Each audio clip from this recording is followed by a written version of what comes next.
Well, we have some miserable weather here. Cold, sleet, and freezing rain. Perfect for growing a garden.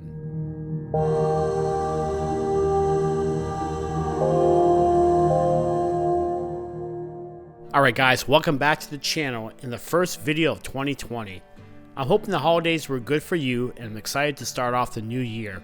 With that said, here's a new AeroGarden that I recently received as a gift for Christmas. This is the Harvest base model that retails for around $100.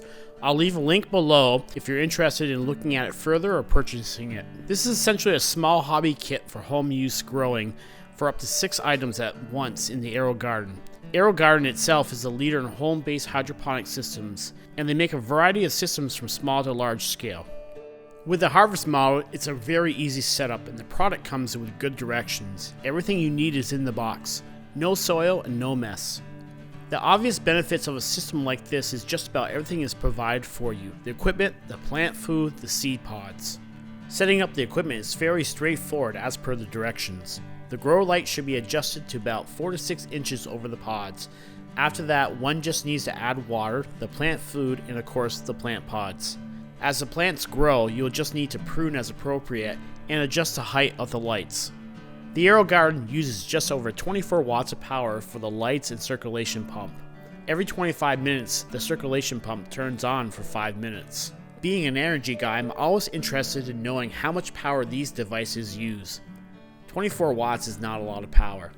We have the system set up for a 15-hour runtime. The AeroGarden manages the entire system, turning on and off the LEDs as well as the circulation pump. In our initial setup, we are using all 6 plants that came with the system. 2 capfuls of plant food between 7 and 8 ounces are required. Plant food is added about every 2 weeks. The AeroGarden will inform the user when both water and plant food is needed. The plant pods go into each slot. I did notice that a couple pods didn't fully seat into the holes. We'll have to see if this has any effect on the overall growth of these pods. A variety of plant pods are available for purchase both online and at local stores such as Walmart and Home Depot.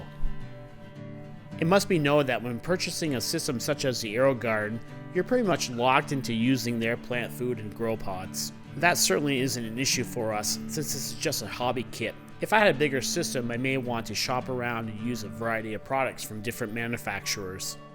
Alright guys, I want to thank you for checking out this video. I'm very excited about the AeroGarden. Very nice little hobby kit to have here. It was a gift for Christmas. I'm very thankful for that. I'll certainly do some update videos and show you the progress of the plants as they grow throughout the next couple months. All in all, I think this is going to be a lot of fun. This is a really cool project and a gift, and I'm looking forward to growing some plants inside, especially during the winter months. Alright, thanks for checking out this video. Please be sure to be subscribed and hit that notification bell so you don't miss any updates, especially with the new videos that will be coming out on our AeroGarden. Have a great day.